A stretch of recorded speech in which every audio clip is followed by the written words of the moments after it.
Welcome to Fantastic Vision.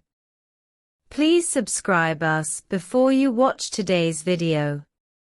The performance of China's semiconductor industry in 2024 was quite amazing, hitting Mission by surprise. As Bill Gates said, the US sanctions stimulated the rapid rise of China's semiconductor industry and had a counter effect. According to the authoritative data of the National Bureau of Statistics, the number of chips produced in China in 2024 reached 451.4 billion, and the number of exported chips reached 298.1 billion, with year-on-year growth rates of 22.2% and 11.3% respectively. It is worth mentioning that the export amount of China's chips reached a new high of 1.15 trillion yuan, which is also the first time to break the trillion mark. Chips have also become China's largest export category, and China has also become the world's largest chip exporter, surpassing the United States. Judging from this data, China's semiconductor industry has indeed made significant progress. Many friends are excited. Does this mean that China's chip industry has come out of the haze and solved the dilemma of Machin's stuck neck? I believe that many friends want to hear a positive answer, but objectively and fairly speaking, the situation is still grim. First of all, the export quota of Chinese chips continues to increase, which does show that the production capacity of domestic chips has increased significantly. But one thing to note is that China's chip imports in 2024 also maintained positive growth. The annual chip import volume is 549.2 billion, and the amount of chip imports has reached 2.8 trillion yuan.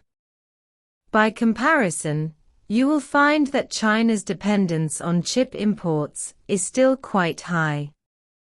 Secondly, after entering 2025, in just 2 months from January to February, China's chip imports reached 78.52 billion, and the amount of imports reached 405 billion yuan.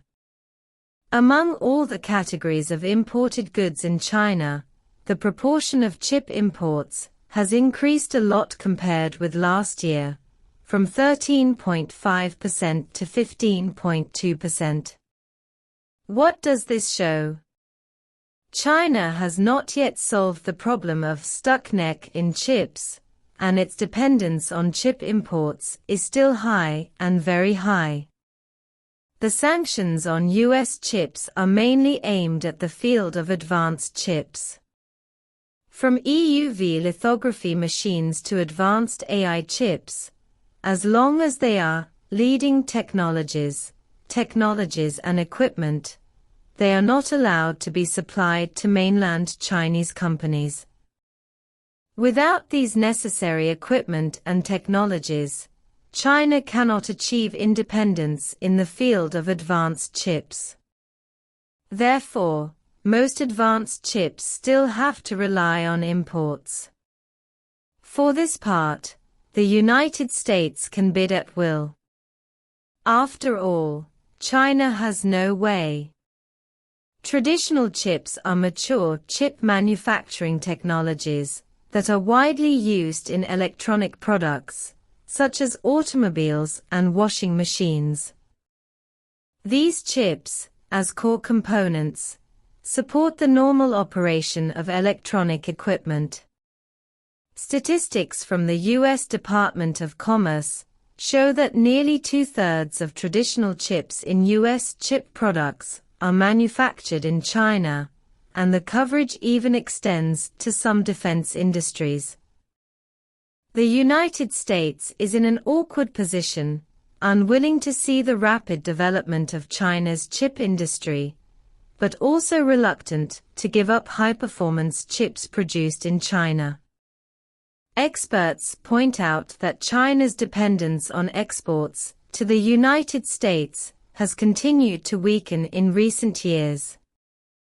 Although the imposition of tariffs will impact China's exports to the United States, the impact does not seem to be very serious.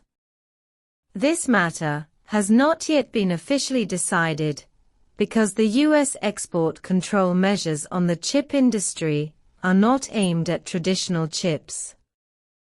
At present, China's chip industry focuses on the field of mature chips, and the exported chips are also mainly mature chips. The demand in this market is huge, but the technical difficulty is lower and the price is generally low. Therefore, the sanctions on U.S. chips are still effective.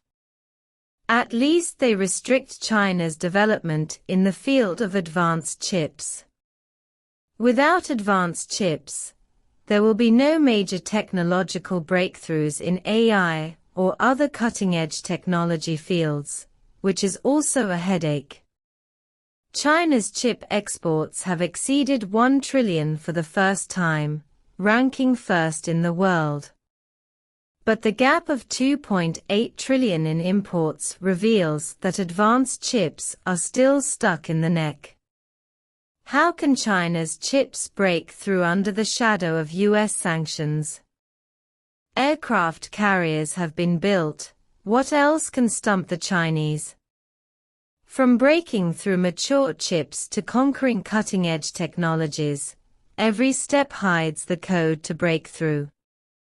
Of course, Chinese researchers are still working hard and have not given up on this point, but they have to eat one bite at a time and walk one step at a time.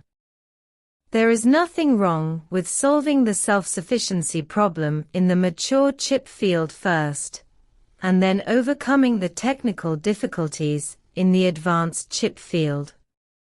After all, China has been blinded by the idea of it is better to buy than to make for a long time. It is more difficult to start again now, so we need to give the Chinese chip industry more time. We must believe that China can do it. We have built aircraft carriers, so what else can stump the Chinese? Keep working hard. Every little bit of progress is worth affirming. Today, China's chip industry has developed quite maturely, with both the technical level and the completeness of the industrial chain reaching world-class levels. On the road of the chip industry, China needs to stick to its original intention and move forward at the established pace to cope with more challenges in the future.